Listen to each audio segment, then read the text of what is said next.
This episode of the Citadel Cafe is brought to you by listeners like you. Visit patreon.com/the Citadel Cafe to find out how you can become a patron and help make this show possible.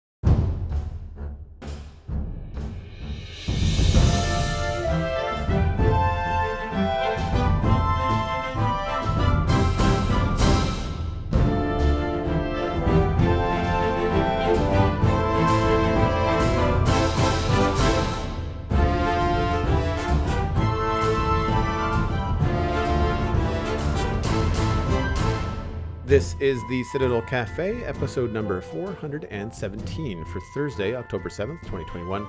My name is Joel Duggan, and the Citadel Cafe is where my friends and I hang out to talk about the geeky stuff that we are into. Joining me this week, Steven is back. You can find him at Steven ESC on all the social media that matters. That's Steven with a PH, by the way, if you've been paying attention. Hello, sir. Welcome back. Hello, good sir. Thanks for having me again. Of course. It has been a busy October. Surprising, I think, no one. I just feel like this fall has been a blitz of like one thing after the next. Yeah. I'm getting ready to do the Minecraft live coverage next Saturday, so the 16th at 1 p.m. local, 12 p.m. Eastern time. If people want to go to twitch.tv/pixelriffs, PIXL RIFFS, we're going to be covering the Minecraft live presentation there. There's been new snapshots every week from Minecraft, so there's lots to cover on that show. And then on top of that, I've also got some behind the scenes stuff happening with my own Twitch organization and trying to figure out like what's next, like what can I do to improve the streaming experience, because I participated in September, as I think a lot of people did. I mean, if you were streaming on Twitch, then you were participating, but I really tried to up my streaming numbers in September. Right. For those of you that don't know, it was a promotion where Twitch was saying new subscribers to your channel, people that pay money to support you as a streamer, we're getting 20% off.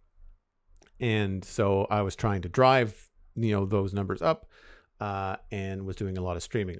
Not every day, but darn close to every day. I think I think I skipped days usually where I did a podcast, unless it was like a Monday night, because my Monday morning podcast, that 2 hours of recording is at like 10 a.m. So by the time 8 p.m. rolls around, my voice is fine to do another, couple hours of talking. Right. But yeah, so I did a lot. So I'm going over the data. I'm going over the numbers and looking at like, new members, chatting, what games did well. Not surprisingly, Minecraft does pretty well, but then I struggled to get a lot of high numbers on things like Satisfactory, but Satisfactory is what I wanted to play during the week, because where I have time to stream is often evenings. And because I'm in North America and because I'm, east in North America, my evening is still like middle of the school day for like California and stuff. And unless I'm going to stream at the wee hours of the night, which I don't, Minecraft is really kind of a non-starter. And if you go around the other side of the world in Australia, that also has a huge Minecraft audience. They're on their way to school, like they're having breakfast, at 6 or 8 p.m. and going to school. So it doesn't really work out for during the week for Minecraft. So I keep my Minecraft streams to like Saturday, Sunday afternoons, which of course, a lot of, especially the Eastern Seaboard, there's a lot of people home. And it works out well for the European market as well, because then that's around dinner time. People are usually done whatever they're out doing for the day and they're home. So I've seen some increased. I don't think I've had any increased viewers, but I've definitely had increase in subscriptions, which is cool. Which was hopefully good. Yeah, but the real test is like does that stay true in October when the price goes back to normal, which is not a huge difference, but hopefully people have found a community. But the thing that has, I guess, excited me the most, despite the viewers not going through the roof on Satisfactory, we've got a number of new players in the community. They're in the Discord. We've got a Satisfactory channel in the Discord, and there's a couple of people that are new to the game and I believe have been introduced to the game through my streams. Nice. And so now there's this fun little conversation with people, like watching friends like discover the game for the first time and do this thing for the first time and try to struggle through problems and ask questions and stuff like that. So it's been really cool. to watch that. And the satisfactory audience in the chat has been more engaging at times. So there's a number of people, I think, in the community that are, at least, if they're not playing themselves, then they're at least interested in the game and they show up for those streams. And so that's really cool. That's gone up, I think, in average. It's not gangbuster numbers, but it's still more than it was in August, when I was barely getting anybody to come in for those streams. Right. And it's been nice to kind of bring in some crossover people. Like, there's some people that really want to watch Satisfactory streams, but then like, oh, okay, cool, I didn't know Minecraft could do this, or I didn't know that you played Minecraft, Joel, because they happen to be like, they follow all week long, and then on a Saturday they're like, oh, you play Minecraft on the weekends, okay. So that kind of stuff has been fun. But I do need to go through, and I need to get better at this. I know you stream as well, so I'm curious as to whether you've done any of this on your own time. But I need to get better at like the back end of stuff. Like, I really need to draw some more emotes. I've got like another 6 sub badges for like 18 months and 24 months and 36 months. Like, I need to do those.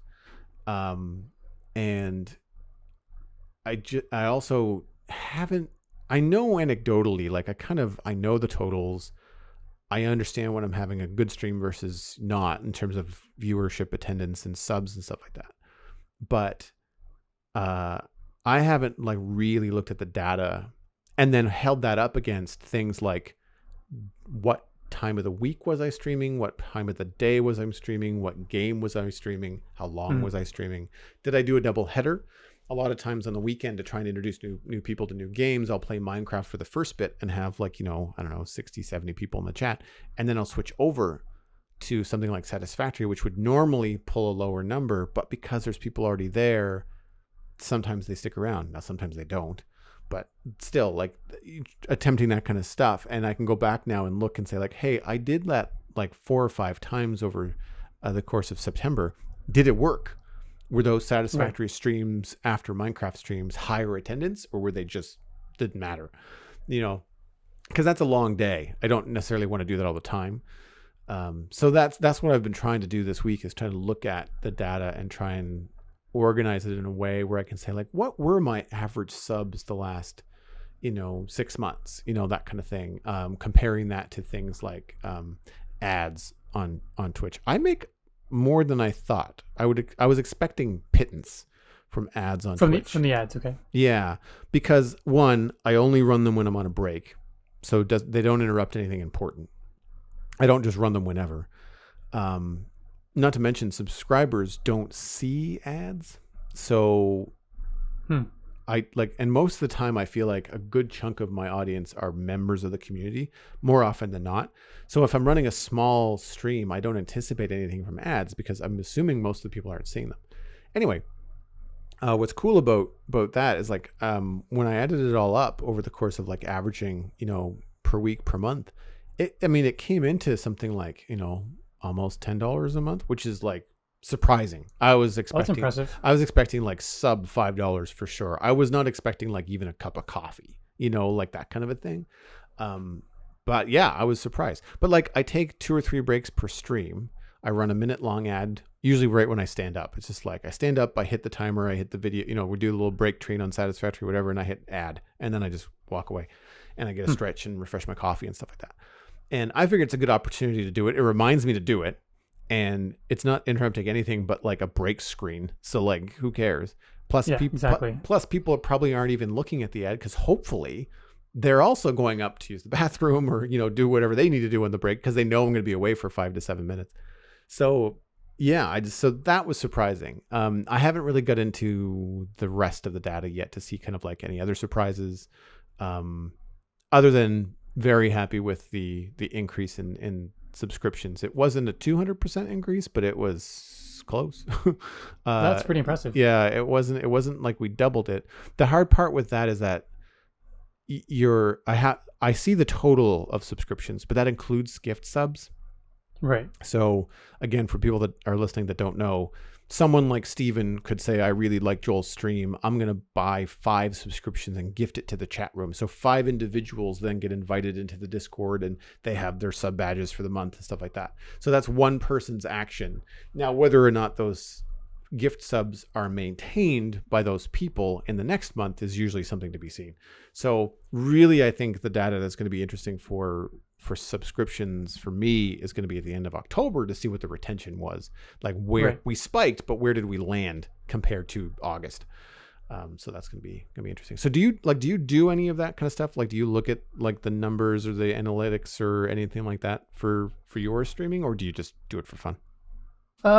Well, I do it mostly for fun. My viewership's not near yours, and I don't mean to say that in a competitive way. It's just I do it primarily for fun, and so, if I find out that at the end of the stream I had an average of 12 people, I'm like, oh my goodness, that's a really good night. And sometimes I find I had an average of 5 people, but the chat was just non-stop, so it felt like a great stream anyway. So whereas you have, like, you're trying to find out what works best, trying to get your subscription up, and I understand that you're trying to make this more of a, give this a more serious go as being a main part of your income. But for me, I'm still kind of at the point where I'm doing it for fun, and I do pay attention to the analytics. It blows my mind that people want to pay me to watch me play video games. It's pretty it's pretty remarkable that the generosity in the community is out there. It's pretty phenomenal. I don't, part of the reason I don't pay close attention to it is because I don't, I guess, make enough to get paid every month. And so I find the interface confusing, because then you have to remember when you last got paid out. Right. Set the start date for that. And then, like, I always mess up that interface, and which annoys me because I'm a graphic designer, and the fact that there should be an easy interface. Yeah, like you pick the start on one side and the end on the other. It looks like it's just 2 calendars side by side. Like you're supposed to pick a start date and end date. And if it's in the same month, great. But no, either way. Yeah.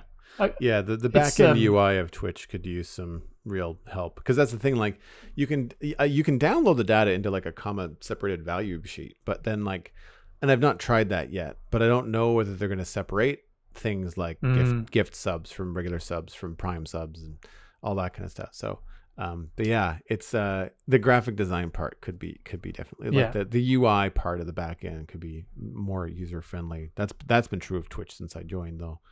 You can get data from, like, there's like the last 30 days, last 2 weeks, last week or something. But I really and truly want a button that says since last payout. Boop. Show me, like, how many subscribers have I gotten for me, because it would be like in the past 2.5 to 3 months, how many subscribers and gift subscribers are like.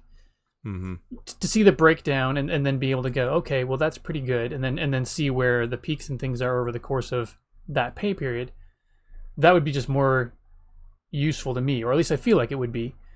But it's I look at it less than you do, mostly because I'm really enjoying it. Very grateful that people want to support the stream, but it's like paid fun. Yeah. Oh, for sure. And it's also engagement. And I know you've mentioned at least once on the podcast here before about just like, everybody's at home during the pandemic and doing their part to kind of like minimize a lot of times their outside, adventures. Plus winter in Canada is just a lot of home time anyway. And so it provides that kind of engagement too. Like I like it sometimes when, even if there's a large population in chat, if it's only a handful of people chatting, but it's a really engaging conversation, that's really much more entertaining than 100 people all asking the same question over and over again because they just got there. You know what I mean? Like it's a little bit deeper of a conversation. I'm trying to remember what we were talking about the other day on my stream that was really interesting and like wasn't focused on the game per se. It was a tangent thing. It was like we were talking about New World, or we were talking about a video game or a Marvel or something. Maybe the What If series. It was something along those lines where it was nerdy and in the wheelhouse, but it wasn't about what I was doing at the time. And so the conversation just kind of went not off the rails, but it went down the tunnel of like, oh, cool, we're talking about this now. Maybe it was people talking about Dune or something without spoilers, but they were just kind of like talking about how they enjoyed the process or the film. But yeah, it's been interesting when you have those kind of like takeaways, like how I can walk away from a stream feeling great about it and having not made a dime. Right. And that's the kind of stuff where like, it's only when I do that during the work week where I kind of think like, okay, do I want to do more of this or less of this? If I do more of it, it has to be kind of worth my time. But I also track all that stuff weekly.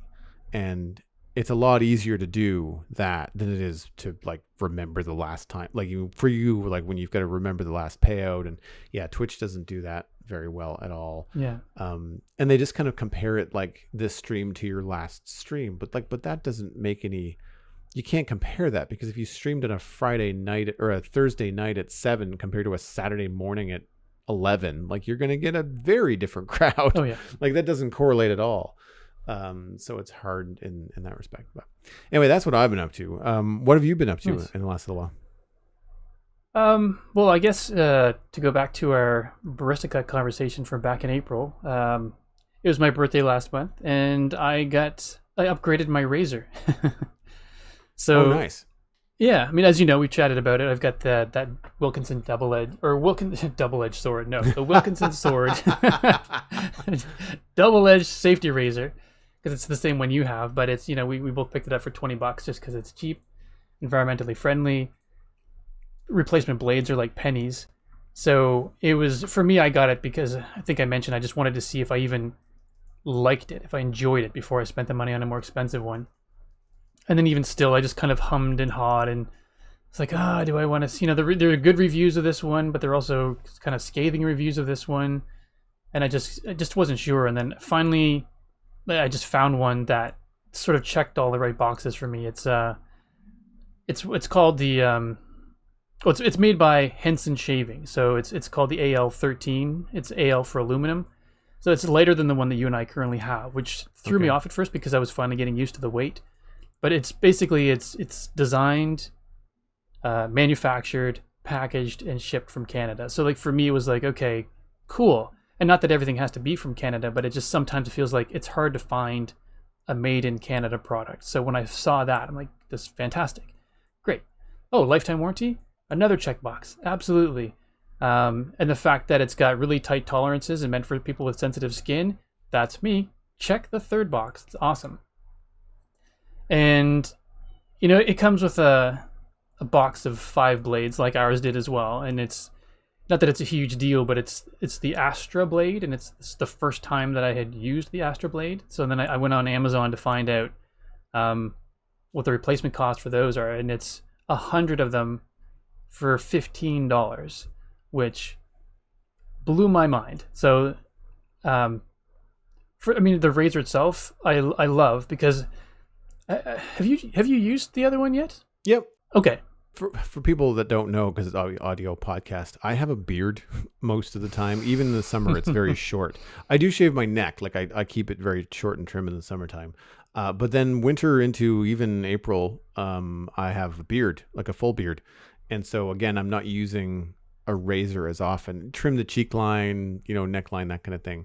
I did try the Wilkinson sword at least once, like clean shaven, and it was fine. Like I enjoyed the experience, but I'm still using, because I only ever use it to trim cheeks and necklines, I still use the same blade. Like I haven't even changed the razor in it, because I wouldn't need to. Like you're supposed to change them like twice a month if you're shaving every day. I think it's what I read on this site. It's you can get like 4 to 7 shaves out of it. So I think depending on the coarseness of if you shave every day, which I can't. I shave like once or twice a week because I've got issues. So it's just like my hair doesn't grow nearly as fast as it would need to shave every single day. So I'm unlike you in the sense that I get like time-wise more time out of a blade. Not necessarily more shaves than the average person, but I get more time out of a blade than the average person. So it's funny, for a while there, I was I would text Joel every once in a while. Did you try it yet? Did you try it yet? And you still had some disposable ones left, so it just like you had to get through those first before you could even try this razor. I was just kind of curious to see whether you liked it or not. Just being a little child to see if does he like it like I like it? I like the feel of it. I mean, it was tricky to shave with the first time, but I got used to it quite quickly. Before I finished that first shave, I was like, okay, I kind of get it. The thing that I found very tricky, which was, obviously the thing with a cartridge razor that you get used to growing up with, if that's all you've ever used, is going around your chin and like jaw lines and stuff like that. It's a different ball game with a safety razor. but I was also first time. I was also really taking my time. So like, it's not like I felt, I was too out of my wheelhouse. But it's, again, I don't remember the last time where clean shaven was something that I sported on a regular basis. It was probably, I was probably still a student, maybe. I'd have to go back and look at photos. I know. Oh, so when you sported it on a regular basis, you mean? Yeah, like when I was clean shaven a lot of the time, it certainly was within the last 20 years. I've certainly done it, but like I've had a short beard for a very long time. Like you go back and look at like vacation photos and Christmas photos and stuff like that, and that's the thing. Like you find the holidays where you're gonna get dressed up, get a haircut, that kind of thing. And if I'm clean shaven, then I probably would have been keeping that a fair amount. But if I'm not clean shaven, then I would have trimmed it down and neat and tidy for Christmas, but otherwise I would not bother. Like, when I, most of the time I shave about once a week, just with the trimmers, which, I mean, I'm not even doing that now because I'm trying to grow it out. But yeah, it's, the really in-depth conversation we had about it for people that are curious was on a Barista Cut, which is a bonus episode of the show that we released to patrons.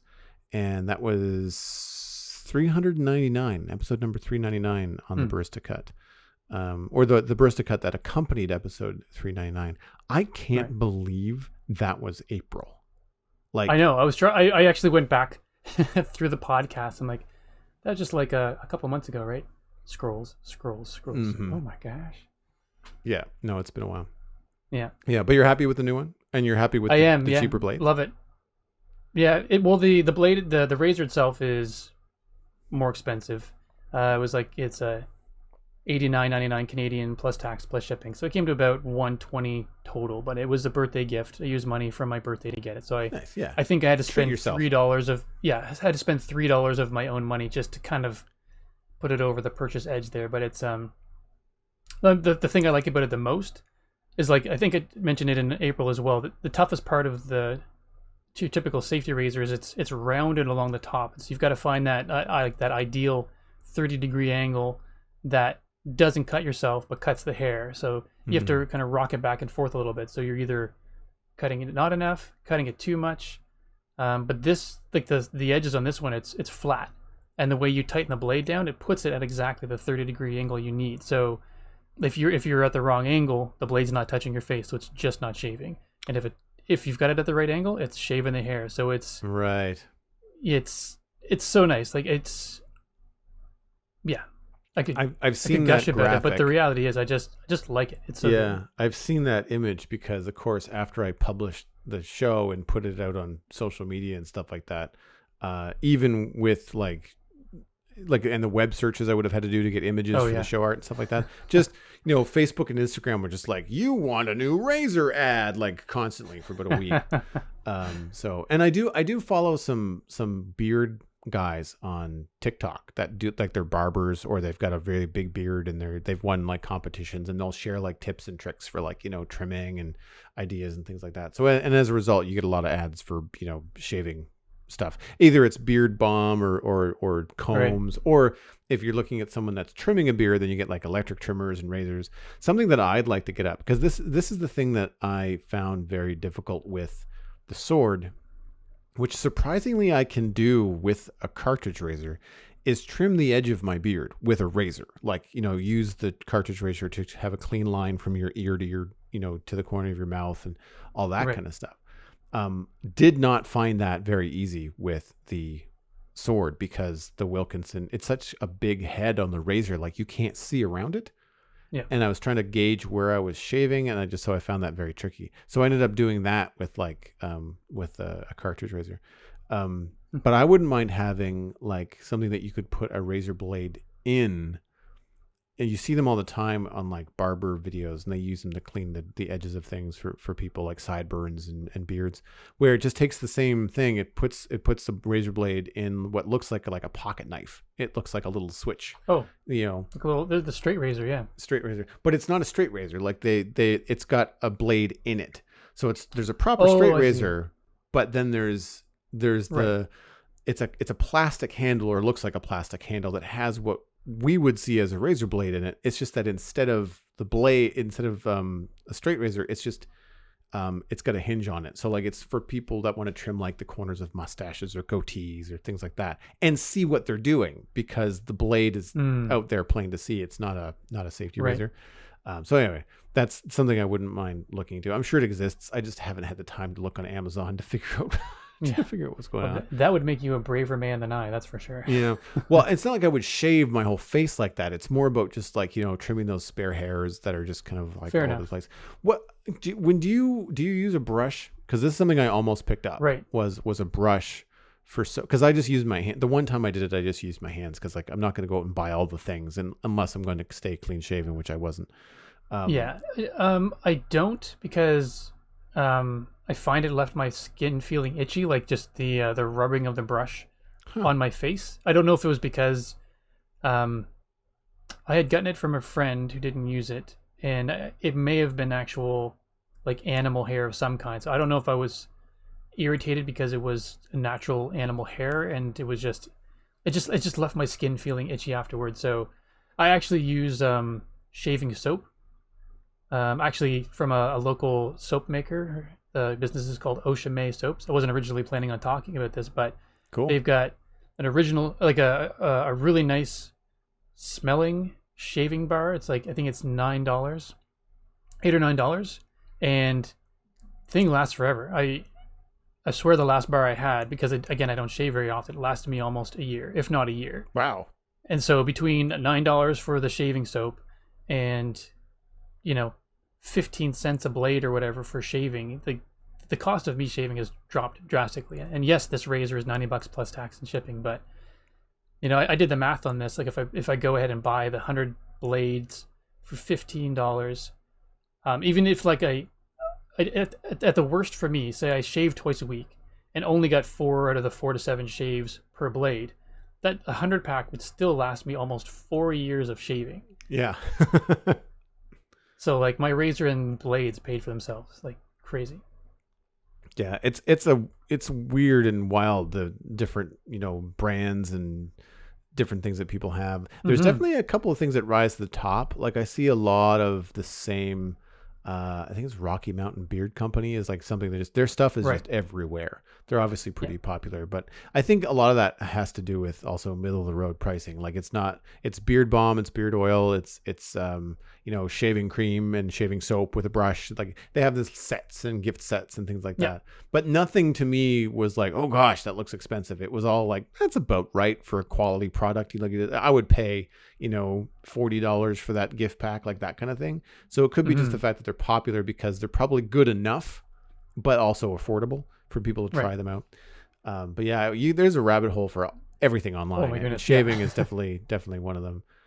That's for sure. Moving on into what we have been watching, or in my case, playing. I finally, and I'll be talking with Brockett more about this later in the month because he's going to be excited, finally have access to Marvel's Avengers on Xbox Game Pass. This was the 2020 game release that was the third-person kind of adventure game where you follow Kamala Khan, which is one of the reasons I wanted to talk to you about it as well, Stephen. Nice. Miss Marvel through the adventure of this Marvel game. And they do a really good job of kind of like kicking you off and getting you to use all of the Marvel heroes in the first 15 to 20 minutes of gameplay, maybe a little bit more than that.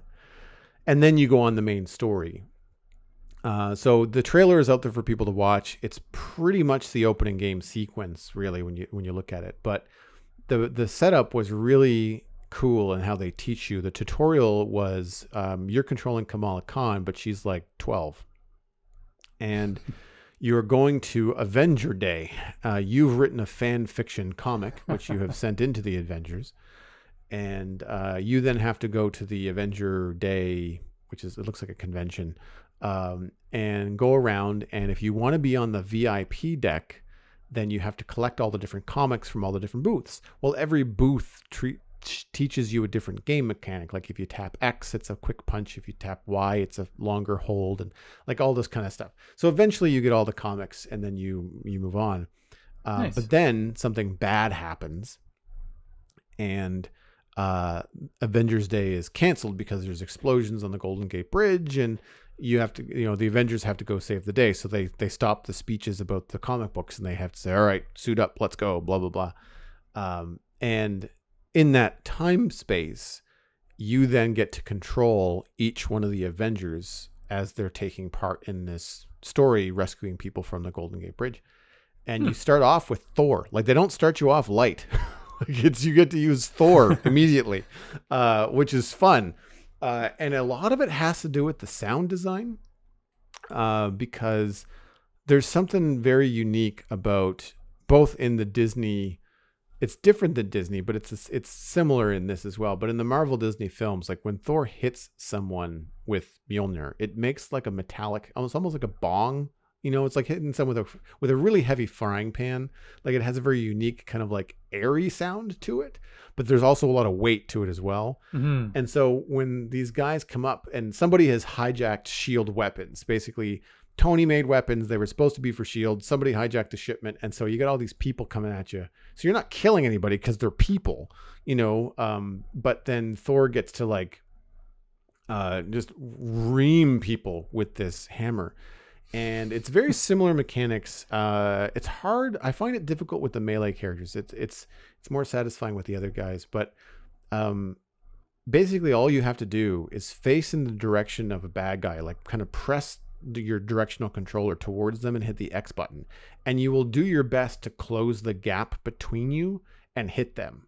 So you don't necessarily have to be right on top of them. There are a couple of moments like that. Cap doesn't have a big range. So when you get to use Cap, I did a lot of air punching, which doesn't make you feel very badass when you're basically like jabbing the air in front of a bad guy because they're not close enough. But then they kind of also introduce you to all the different game mechanics, which is like, as you fight people, you build up, I can't remember what it's called. They throw so many mechanics at you so quickly that it's hard to remember the names of all of them. But essentially, you've got like the bumper buttons on the Xbox controller. And if you build up enough, let's say rage when you're Hulk, if you hit that button, then everything you do for the next like 30 seconds is just like over the top. Like, everything is destroyed. You're just hitting 6 people at once. And so that's really satisfying. So you're just kind of doing all that kind of stuff. And with Thor, of course, like, you hit that button and he calls down some lightning. And then when he hits one guy, chain lightning hits like 6 people. So you feel badass like immediately. It's very, very cool. And then they throw you into Iron Man. You've got to fly around and shoot stuff. That wasn't very easy. I was missing left, right, and center. That I did not feel like a very good Iron Man. But surprisingly, when they switch you over to play as Black Widow, you really do feel badass because she's got guns. Like, she's not for the first part of the battle until the person comes down. I'm trying not to spoil anything for people that want to play it, but like, when you get into a fist fight with somebody, it's also very good because, of course, Black Widow does all those flips and like, counters and things like that. But for the first little while, the person is like in the air. And so you got 2 handguns and you're just wailing on them. And it's more rapid fire than you expected it to be. Like, she means business. And it's nice. Fun. And then again, it was really cool because, again, like, you're playing as like Thor and Iron Man, and then they switch you over to Black Widow and you're just like, I hope this feels as good. And it really does. It really does feel that good. And then they give you Hulk. And this, like, I've had some like big characters in video games before, but the vibration in the controller is key. Because, of course, every time you move, vibration happens. And the bridge, the Golden Gate Bridge, is falling apart. And I promise I'm not going to just like describe the entire like first intro scene, but as the bridge is falling apart, things are falling down. And as you're jumping as the Hulk, because you can't fly or anything like Thor and Iron Man, you're basically like grabbing onto the sides of like falling pieces of concrete. And when you grab onto it, you're like sticking your fingers into the asphalt and then leaping up, like a like Spider-Man sort of deal. And so all that has like vibrations, there's explosions around, and then you're up in the air and you're flying down into like, there's a group of 4 or 5 guys in the ground, and the game says, press your Y button for a heavy attack. I'm just like, on board. Like, let's see what this does. And of course, he puts both hands together in like a double fist and like hits Hulk smash the ground, of course, and the guys just go flying. And then it's like, press and hold X to grab an opponent. I was like, what? So it's not exactly what Hulk does to Loki in Avengers, but it's real close. So a lot of the other Avengers, they can use like a ranged weapon. Like Thor can throw his hammer. Um, Black Widow's got either her shock bracelets, but also she has guns. But then with Hulk, you can't really throw anything. Well, closest thing to throw is another bad guy. So you can basically pick up one bad guy and either use it like a bat and hit other people with the bad guy, or throw him, which I thought was cool. And then I tried, just out of like habit of using the controls, to throw when there wasn't anything to throw. And Hulk just reaches down and rips up a piece of the road and throws it at people. It's just like, love it. There is some inventive stuff happening. And so it feels really good off the get-go. And then it just kind of all comes to a grinding halt. Avengers lose. Spoiler. Fast forward 5 years. And the Avengers have been disbanded. Tony Stark is broke. Like, just everything has gone to hell in a handbasket. But you are still following the story of Kamala Khan. And so you are now older. I want to say she's a teenager. She looks to be, she's still living at home, but I don't know whether she's like a high school student. I get the idea that she's a little bit older than that. But she's still an Avengers fan. Like, she's still kind of like a geeky fan. Okay, so she doesn't have any superpowers. No, yeah, she does. As of yet. Yeah. Okay. So the story in the game is that there's an explosion. The Chimera aircraft carrier is destroyed, and the subsequent explosion puts like some sort of crazy gas over San Francisco, and a lot of people start getting powers, right? And so they're being cataloged, and either they disappear or whatever. So I don't know exactly where it goes because I haven't read the comics, but she's got powers, and so she's trying to break into some top secret thing. She gets hacked, or she's hacking in, then she gets caught, and then AIM, this organization, is out to try and get her. So you've got to run across rooftops and start jumping and using your stretchy hands and stuff to do things. It's a little clunky at first because you have to watch for the cues in the game to say you can actually make this jump. Right. So like things like there's white scratches on walls that you can climb, and you got to look for those. And it's nighttime, so they're hard to see at first. In daylight, it's really easy to tell where to go, but at nighttime, you have to look for like that wooden ramp that really shouldn't be there, other than like you should jump here, like that kind of game mechanic cue.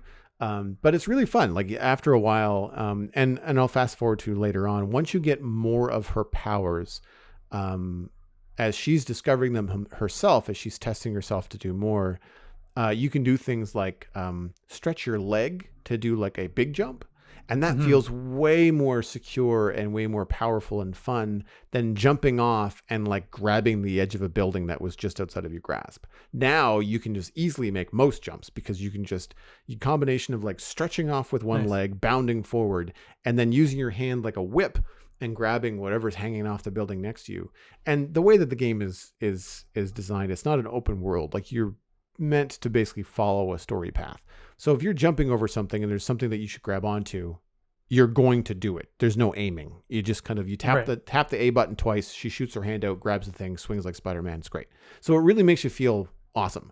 And it handles itself very well later on in combat, as you really take off in the story and you start to try to figure out what the heck happened to the Avengers, because you don't think it was their fault. You're too much of a big fan as Miss Marvel, as Kamala Khan, because I don't think you're even calling yourself Miss Marvel yet, to believe that the Avengers did this on purpose or were to blame for this tragedy.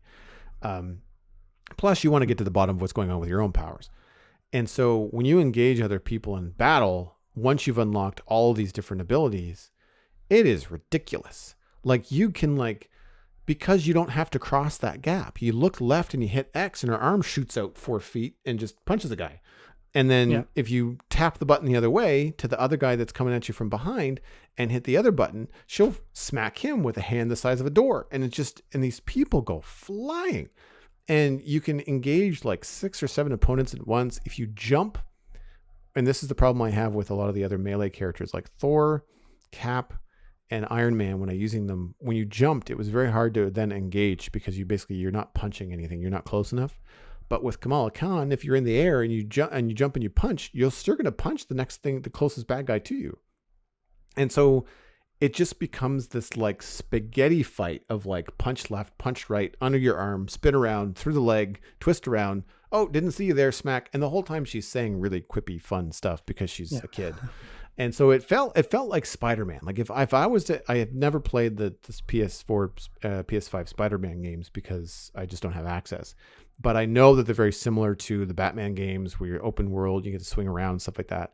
And I would imagine that this is probably about as close as I'm going to come unless I ever get to play those games. But it felt really good. Like I know I'm on rails. Like I get that I'm on a story and it's not open world, but I'm okay with that. You know, like I got to team up with Bruce Banner and my first missions were as the Hulk and I got to do a bunch of stuff. And one of the missions was basically like, this facility is doing a bunch of bad stuff. Go in and destroy all the hard drives everywhere. Okay. Like you're the Hulk. Like the mission is basically smash all the things, including the bad guy robots. And so to keep it less violent, once you're in the future of 5 years from now, the bad guys that they throw at you is just robots. It's repetitive. It's basically like the Age of Ultron, the film. Like, you know, when Ultron has all the robots, that's basically what it is. It means that Hulk can rip something in half and it's not going to be terribly violent. But my gosh, like everything in these levels is destructible to a point, like almost everything. So if it looks like it can blow up, punch it because it will, and it will feel really good, you know? And then you get like that superpower. You're just like, oh, I don't want to run around and punch all of these things. Like, I mean, after a while you're like, okay, I get it. I can destroy all the things, but this is a little bit like, I need to move on. I feel that there's a sense of urgency in the mission and you don't want to just walk around and punch everything. And so when you have the abilities unlocked, you can do that thing where Hulk like claps his hands together and sends it a shockwave. Oh, right. So like you finish the last enemy that was trying to stop you from destroying this bank of like 16 hard drives, and you just do one swing and just clap your hands and the whole room just basically disintegrates. Like it's just there's definitely some OP moves in this. They do a good job of making you feel pretty badass. Now all of that said, it's been really fun to have a good experience on the Xbox because I've had some back and forth on some of the games that I've been playing. This isn't without some things that kind of have faltered for me. There's a choice at the beginning of the game from a technical perspective. It's been upgraded for Series X and S. For what that means for people is that optimized means it's going to run at like 4K, 60 frames a second, etc. But in order to do that, this game is going to drop the quality a little bit. So things like the lighting, some of the texture details might be a little bit lower, but you'll get 4K 60 frames a second of gameplay. Nice. Or you can go with high quality and be like, no, I want all the I don't know if it uses ray tracing, but I want all the lighting effects. Like I want everything to look like as good as it can be. But then it says, depending on your setup, you might get, you know, the target is 60 or 30 frames per second. You'll still get 4K, but it's going to be a little bit different. Well, my TV does not really like it when things are less than 4K 60. I've even had issues where I'll watch things like Disney Plus in Dolby Digital on the TV, not through the Xbox. So there's something about the Xbox and the TV in game mode that it just doesn't always like, you know, what's going on. I bought the TV specifically for Xbox game mode because it was meant to be a good gaming TV with low latency. But it doesn't have, I don't think I get 120 hertz at 4K. I think I get 120 hertz at something like 2K. But again, not anything that I'm going to notice. However, with things like Netflix through the Xbox, I will notice a quality shift. Whereas if I just watch Xbox directly on the TV, because it's a smart TV, I don't see those things. So it's got something to do with how the Xbox is handling things. Anyway, strange. So with this, with the game, I played it on the 30 frames per second because I thought, like, I don't need this to be like crazy, like, you know, 60 frames a second. I'm okay with I'd rather have the 4K and have it look really nice and pretty. And even on the early level, even on the training level, I noticed that it felt watery, like things had soft edges when I moved the camera. And I was just like, let me just check to see if I can do this quickly in game. Like, do I have to restart or reset or exit out to change this thing? Nope. It's just a setting in the menu. You can find it when you're playing in the pause menu and change it back. Yeah. And the difference was palpable. Like, all of a sudden I was just like, oh, okay, if this is an action game, I want it to be smooth compared to shiny. So I'm going with the 4K at 60 FPS. So the optimized for action, not for high quality. Nice. However, I am noticing some scenes, the lighting is rough. Like, there was a scene. Okay. Imagine any low budget 90s sitcom where the character is big air quotes outside at a payphone and they're very clearly on a sound stage with a light over, like it's really obvious that they're indoors. Or like the backyards at on Home Improvement or Who's the Boss? Right. Like, just, they're not outside. If there's a white picket fence and there's a tree, you can't see the pot that the tree is in, but there's a tree there. So stuff like that. There's a moment where Kamala Khan is actually at a payphone and it feels like soundstage. And you're just like, this is a video game. Like, there's no reason for this to look like it's at a soundstage, even if the lighting is dimmed down for my settings. So there's some scenes like that really do fall flat. However, did you try scenes like that, like in both lighting settings, or because it played once and that was it? You didn't have a chance to go back? No, I didn't have a chance to go back because they're cinematics. Like, I don't want to pause them in the middle of, because so this is the other thing, is that the voice acting in the game is phenomenal. Nice. I'm gonna miss I've got the IMDb open here, but like it's heavy hitters. Nolan North, Troy Baker, Laura Bailey, Travis Willingham, Jeff Sheen, and a couple of others. Sandra Saad is Kamala Khan. She's fantastic. So there's like big voice acting in video games in the game. Really, really well done. Like Bruce Banner, which is Troy Baker, really, really good. Like, just the subtlety. It feels like real conversation most of the time. So that kind of stuff is really good. And as such, I don't want to interrupt it and say, like, let me just try to play that again or do that again in better lighting or something like that. So I haven't done that. And really, it's happening so little in terms of the lighting quality that it's not really something that's taking me out that much, because most of the time you're not in a cutscene. Most of the time you're actually going through the levels and you're fighting the bad guys. And there's a spot where Kamala Khan is trying to find the Chimera, the downed aircraft carrier, helicarrier, and she's going through Utah in like a ravine with like a river going through it and stuff. Funny thing, I've been in Utah. Like, I have done these kinds of hikes, and in that gameplay, dude, it was beautiful. Like, it felt familiar. And I kind of perked up and went like, okay, they nailed this. Like, they really, that's cool. Really were paying attention. The lighting looked great. And this wasn't a cutscene. This was the gameplay. Like, I had to duck under bushes and jump over ravines and stuff like that. Like, it was very, very cool. It's a made up place. It's not a real location, I don't think. It might be modeled after something, but like, still, attention to detail is cool. Yeah, no, it was really, really cool.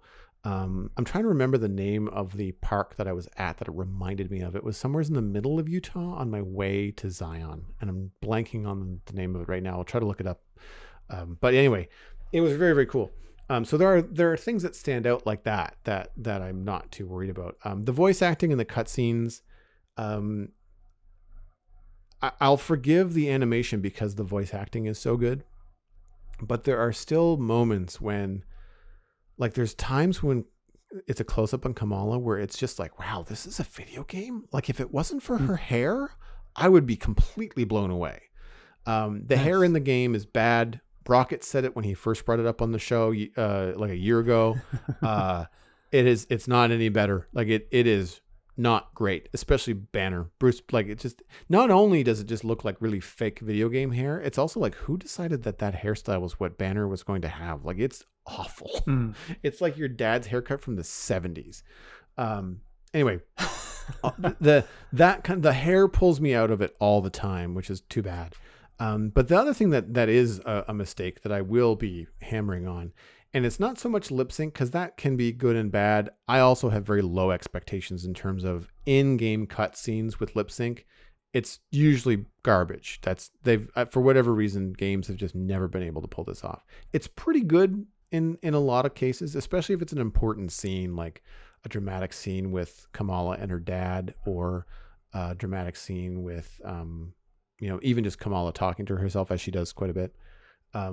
But there are moments in main conversations where the voice acting has stopped and the character that was talking is still doing gestures. Oh, yeah. And I'm like, did no one watch this back? Like someone's like bobbing their head and like gesturing with their hand as they're talking about, I was going over this way and then I went over that way. And then they're done talking. And then they still bob a couple more times. And it's like, what? Could you just tighten that up a little bit? Like it looks ridiculous. It's like you half the time you expect Jim Henson to come out from behind a curtain and be like, "You moved him too far." Just why? Like one of those '90s Zelda games or something like that, where they have a repeated motion that they do over and over again. Yeah, and that happens a lot with secondary characters. That happens with. I don't remember it happening with the conversations with Kamala and Bruce so far, but like there's been some moments where it's like, that's unfortunate, because that really takes me out of it. I mean, again, there's some good lip sync and there's some awful lip sync as well. Just like stop the mouth from moving when the character stops talking. It's kind of like basic science. I'm not expecting like amazing lip sync, but I would hope that, the bare minimum would be dialed in. So there's been some stuff like that. The major critic reviews of the game really come down on the end game, but I don't care about the end game. I'm playing this for the story. I've got no desire to do like multiplayer, build up my character stuff. There's a whole lot in this game that I give zero shits about. Like I'm opening up these chests as I find them, and they're shield chests, and I get gear in them. There's a chest plate, a bracelet, gloves, and not a helmet, but there's some other piece that you get, but it's just like you don't see any of it. You're not wearing armor. It's these digital upgrades, or I don't even know what they call it. They're just, it's just a way. All it is just you collecting stuff during the missions of the single player, so that when you beat the game and you want to go on and play multiplayer, it's a way for people to like play multiplayer and be able to have like stats. It's all it is. So it's useless. It doesn't even look cool. And there are other things that you can unlock that might be kind of fun down the line, like different costumes. Like Kamala Khan has got a bunch of different costumes you can choose from, and most of it is for real money, or you can build up the points, as you collect stuff, or as you unlock parts of the mission, you might have access to like, a blue uniform or a green uniform or something like that. So that's kind of cool. Because I think it would be fun, especially if you had like I saw one of them for Cap was like the retro like World War I uniform. Like if you wanted to run around the game dressed in a retro uniform as opposed to something more modern, then you could do that too. So I thought that was kind of cool. Nice. But I mean, it's a good game. I'm really enjoying it. I'm kind of like, it's just fun enough to forgive any of the shortcomings. I know I'm on rails. I know I'm just going to have to go through whatever this kind of story is. I'm pretty sure I'm going to be beating up robots for the entirety of this game. Like, I don't think they're just going to get a little bit bigger. Maybe some of them are going to have shock weapons. Like this, it's really not going to be something extraordinary. But I'm having fun with it. I enjoy the way that they build in the characters. They've created something interesting that's separate from the films. Like you're 5 years into the future, the Avengers are not a thing. No one likes them anymore. Like there's all these different things that are out there. You're trying to get to the bottom of the what did you call it? Gas? Something gas. Terrigen gas. Terrigen gas. You're trying to get to the bottom of the Terrigen gas, what it does. How do people have abilities? Can they cure people? Do they want to be cured? Like there's all these cool questions that I don't know the answers to. But I think if you can find it for Switch, or if you ever have an opportunity, I think knowing what you have told me about Kamala Khan and the fact that Yeah. you're a fan, I think you would get an absolute kick out of playing this game. Quite literally, you get to kick bad guys with like rubber feet. It's quite fun. She is more fun than I was expecting her to be. I kind of was worried that I was going to be like, muscling through the levels, waiting for the next time I get to control an Avenger. But I mean, I got to play Hulk right off the bat. And I was perfectly happy beating up bad guys immediately after that with Kamala Khan. It was different, but it was fun. Well, when you said at first, she was kind of doing this and you had to jump over and barely catch on to stuff, I was thinking, man, that's weird because that's not how it went. But then when you said that's not how the comics went, and then when you started to talk about how her abilities, when she got used to her abilities, then she could stretch and reach, and then she could punch at a distance, and there's a big door-sized fist. I'm like, yep, okay, cool. This is right out of the comics now. Yeah, there's even a moment where like you do something epic, and she's like, "Whoa, nice!" So I can do that now. Like she just kind of learns. Because I mean, the one thing that I would say that is a little bit hard with Kamala, because they do get you off to the races with the main characters, and then they put you in Kamala's shoes, and you've got to build up your abilities with her. So you want to be OP, but it's a video game. You have to beat levels to be OP. Like you have to go through the story. And the cool thing is like they're not locking it behind like grinding for points or like leveling up per se. It's story beats. Like you only really get to use your ability when you get to the point in the story where aim corners you and you have to smash a bunch of robots, because you've been running for most of the, like there's a stealth mission. There's like, you have to run and avoid and climb buildings and run because you're scared. It's not until they corner you when you realize, well, I guess I'm going to have to fight. And then that's when she gets to, that's when things really start to open up, because then you can use your jumping and your grabbing while you're also fighting. Nice. Yeah. Her ranged ability is great too, because you zoom in like you're shooting a gun, but instead of shooting a gun, you just kind of like shoot your fist out on the end of your arm and punch stuff. It's good. It's like, but you zoom in almost like you got a scope on a gun, and then he's like, book. It's gonna bop robots in the head. It's cool. Yeah, it's fun. That sounds like it aligns with the comic book really well, which is cool. So that's it for me. What have you been up to? Well, I'm going to start off just by saying this, and I know it sounds like a broken record but go watch Ted Lasso on Apple TV. And I'm only saying that because it's now, tomorrow, as of recording this, is the last episode of season 2. You get a week's free with Apple TV Plus. The episodes are around a half hour each, and each season is 10 to 12 episodes. So if you really gave it a go over the course of the week, you could, if you find that it's your thing, it's really easy to just keep watching. It's such a feel-good show. In season 2, there are 2 standalone episodes that they don't really fit the main storyline. I sort of read that they were added after the main 10 episodes were completed.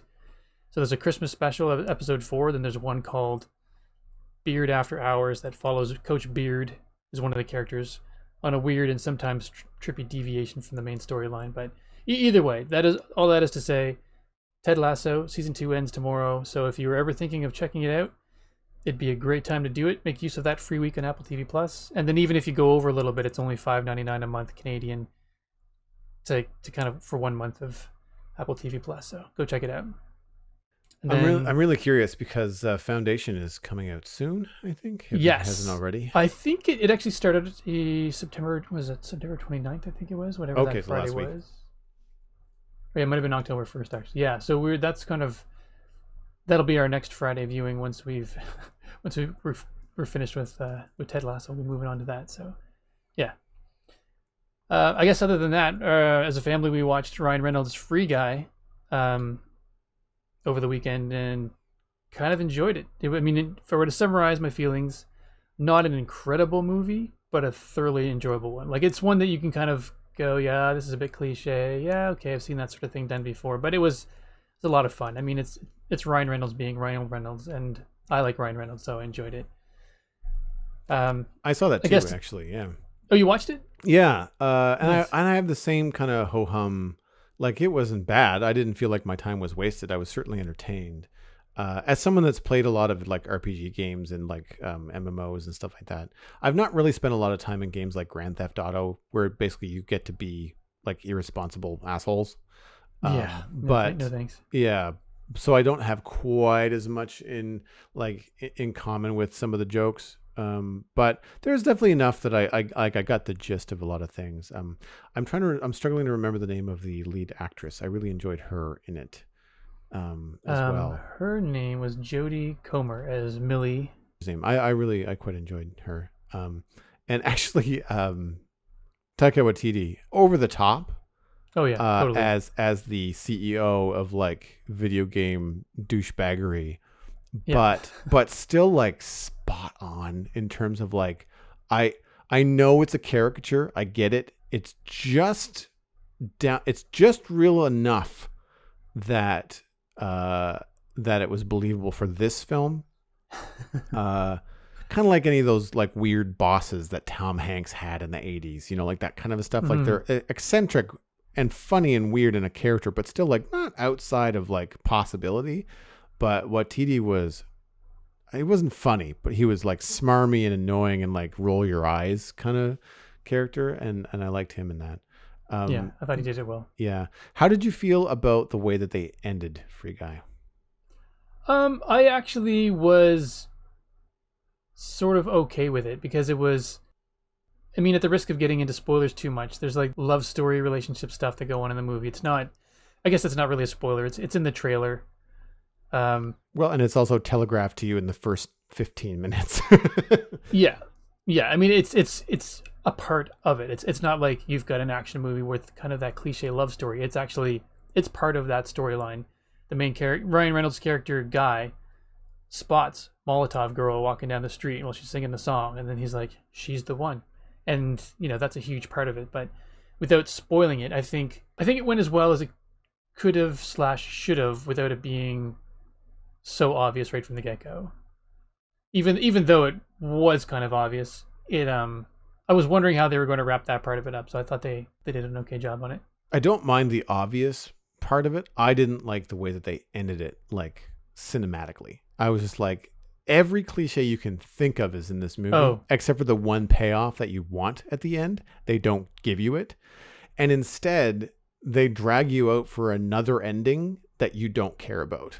Like, I really did. At that point, though, I was done. I didn't need to know how Guy and his best friend at the bank ended up. Like, I didn't care. It didn't matter. Like, I was fine with that guy like sacrificing himself as being a loss.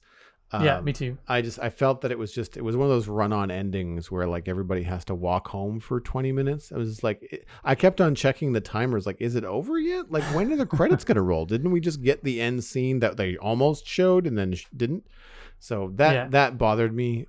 The only thing I would say to counter that is that, as a family viewing movie, we all liked Buddy. We thought Buddy was a great character throughout the entire thing. And Buddy is Ryan Reynolds' character's best friend in it. So, the fact that he was there at the end as well, that kind of made everyone go, oh, okay, cool. Buddy's back. We love Buddy. But I know what you mean, though. It was just, there's part of you that just felt like, well, he did the hero thing. He sacrificed himself so that, the main story arc that needed to complete was able to be completed. It takes away any of the cost of exactly of freedom, of what they're trying to achieve in the climax of the film.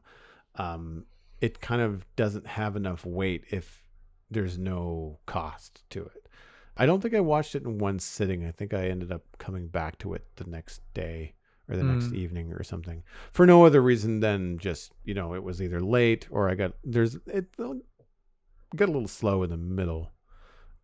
At which point I might have paused it, checked my phone, and then just lost an hour and then said, well, I'm going to bed. I'm not going to finish it now. And I find that that's usually how I can tell when I'm not interested in what's going on when I'm watching something. Like, if I find myself on my phone, I'm just like, this isn't a very good show. Like, I'm not watching it. Whereas like, I'm still watching episodes of The Bad Batch. I'm not on my phone during that show. Now they're short, but I'm watching them. I'm sitting down and actually watching them. Right. I know what you mean with this one. There was definitely like it felt like it was almost literally halfway in the movie, like a mid-movie lull or something like that, where you kind of go, energy just seemed to drop. Like there are parts of me where I wish Ryan Reynolds, love the guy. I think he's hilarious. I felt like they could have used that as he discovers his video game world Mm-hmm. more. Like I would have liked to see more discovery of what's going on and what he's able to do, but it ended up being more of him just kind of doing tasks to level up, which I didn't mind, but it just felt like it was, I don't know. I felt like it could have used a little bit more. He definitely has a bit of a Ryan Reynolds flair to the character Guy, Mm-hmm. but Guy stays within his box most of the Yes. film. He doesn't really stretch that much. Whereas, No. and I'm not saying that I want Deadpool. Again, I'm not sure I want like wisecracking all the time, but I feel like there should have been some sort of growth, especially when you figure out how Guy came to be, Yeah. and how the main characters in the real world figure out who Guy is.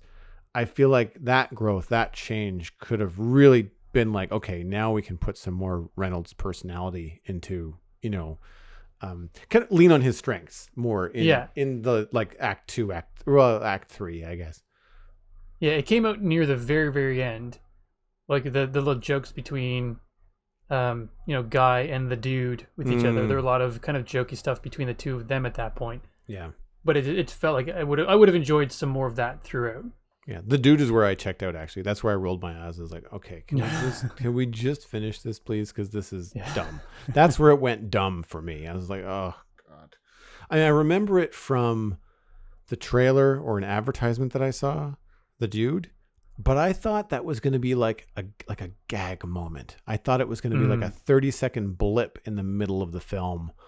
Like archetype, action, muscle dude. Okay, done. Checkbox. We did it. Not like the climactic, part of the whole film. I was like, okay, this has gone on longer, way longer than I wanted it to. And I also found that like the whole like morphing his head onto the other body, it was just very, even in like video game graphics, it was still very uncanny valley. Like it just something about it just really just kind of like irked me the wrong way. I thought it was an odd choice too, because why, unless they specifically wanted to have, Guy be defeated by a guy that looked like, because Guy, for those of you who haven't seen it yet, Guy becomes this beloved character. He's an NPC, a non-player character who starts to become self-aware in the video game. And so everyone loves him, but then he starts to wreak havoc and cost money. So then suddenly Antoine, played by Taika Waititi, starts to hate him, and they want to get rid of them. So the only reason I could think of that they would have put the dude with Ryan Reynolds' face on him, and the dude is crazy muscular. He's like, looks like he's 7 feet tall and just a house of muscle. And the only reason I could think of that is they wanted to crush everyone's beloved character with everyone's beloved character. That's the only reason I could think of it. It did seem weird to have his face on there. I can't remember his name. I think it's Aaron Reed is the bodybuilder that plays him. Yeah, he's a huge man. He's a very large individual. Out of curiosity, because I was having this thought about Avengers and movies like Free Guy, where yes, it looks great, it looks super cool. They've got a lot of special effects going on. As you walk around in the gaming world, you can see like, buy this here, restore your health here, this door opens this menu, and blah blah blah, that kind of stuff. Same thing was true of Detective Pikachu, the live action film, but it had Pokemon in it, and they were really well done, right? It was adorable. Actually, funny enough, I didn't mean this, but it's another Ryan Reynolds film. True. Yeah, because he voices Pikachu, which was hilarious, by the way. I really enjoyed it. Yeah, so bizarre. Really enjoyed that movie. But again, didn't stick the landing. Not a great ending on that film either. But I'm curious because a lot of the things that are pulling me out of my experience with Avengers are the fact that they're trying to be super realistic and they can't do it yet. And then same thing with with Free Guy. With Free Guy, I feel like the whole dude thing could have been way better achieved if Free Guy was, instead of being a live action movie, was an animated film. True. I mean, I guess you then start to get into like Wreck-It Ralph territory. But like, I kind of wonder, because like I would love to play Avengers if it was like designed and animated like Incredibles, like the Pixar Oh yeah, film. that'd be cool. Like, I don't need it to be super real. I mean, you can still have beautiful lighting. Like, look at what they did with Incredibles 2, Finding Nemo. Like, I mean, those are older films too. Like, the stuff that they can do with lighting and character and powers and effects and stuff like that in animated films are just as good as any traditional film, if not better sometimes. But without that uncanny valley stuff of like Ryan Reynolds' face on a bodybuilder's body, or in my case, playing Avengers, like if, Kamala Khan, I mean, like if she was basically like Elastigirl or animated in that way, it would be fantastic. I don't need her to look super realistic because what she's doing is so unrealistic that it doesn't really matter. Well, they could have made it like comic book style even. Yeah. Oh yeah. It could have been toon shaded. Could have been like Borderlands, like, the black line around everything, stuff like that. They could have done that too.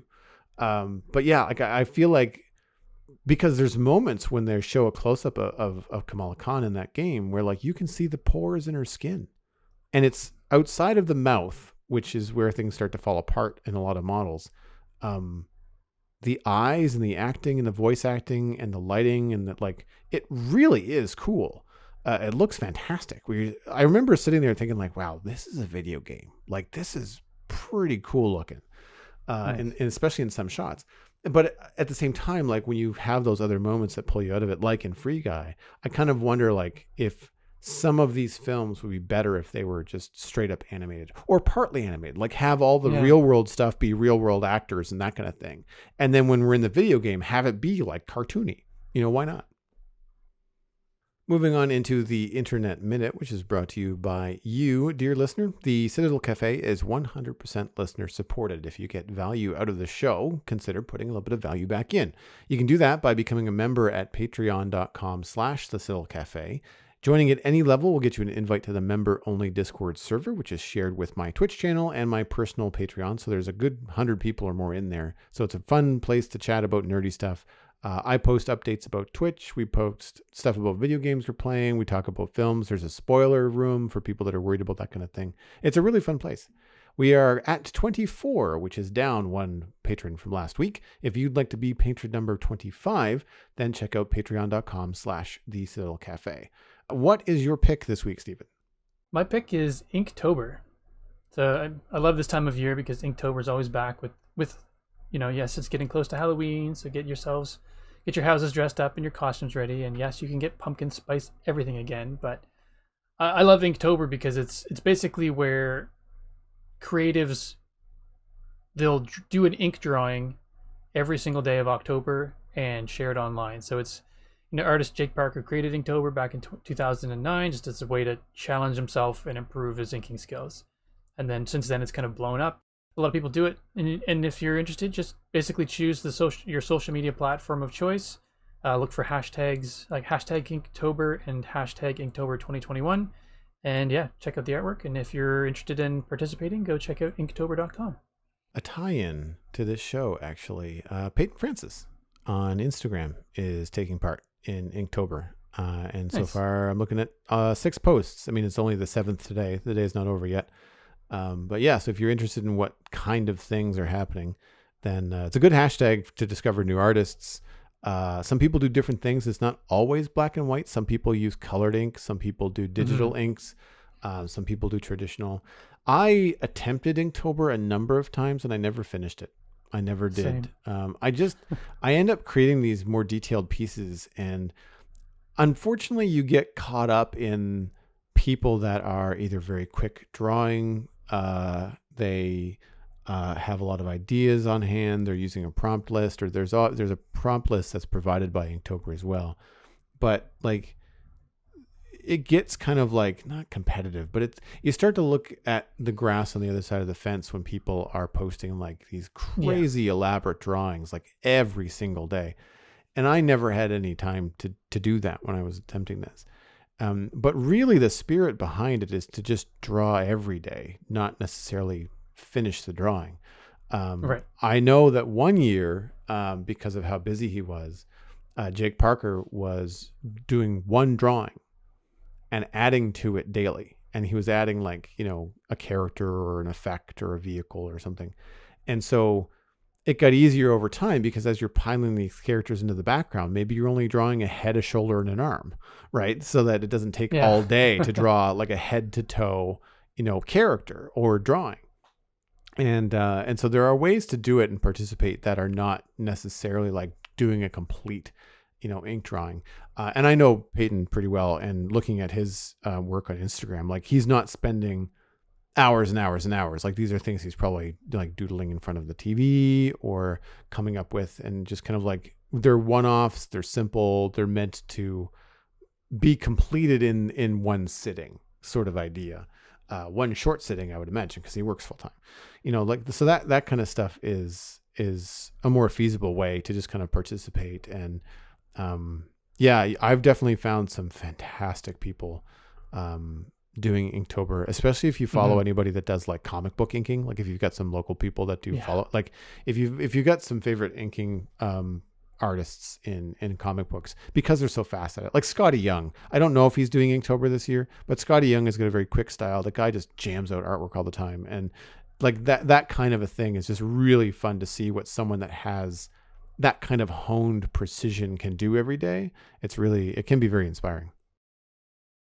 Well, that wraps up this episode of the Citadel Cafe. If you'd like to get more information about the show and links to some of the things that Stephen and I talked about tonight, you can check that out at thecitadelcafe.com.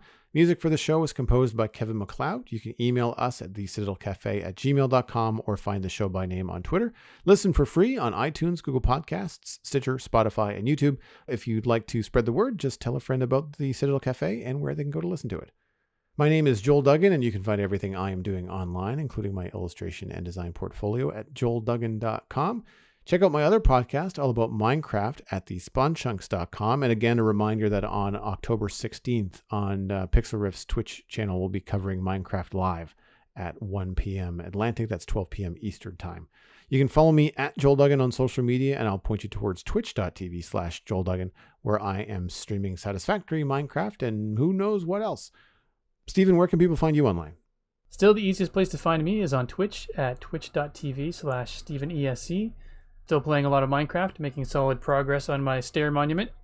I just really struggled with the lighting and the floor pattern for a while, but I think I've got that kind of locked in now, which is make me excited finally. So come check it out there. You've been listening to the Citadel Cafe, where we are fast, easy, and cheap, but you can only pick two.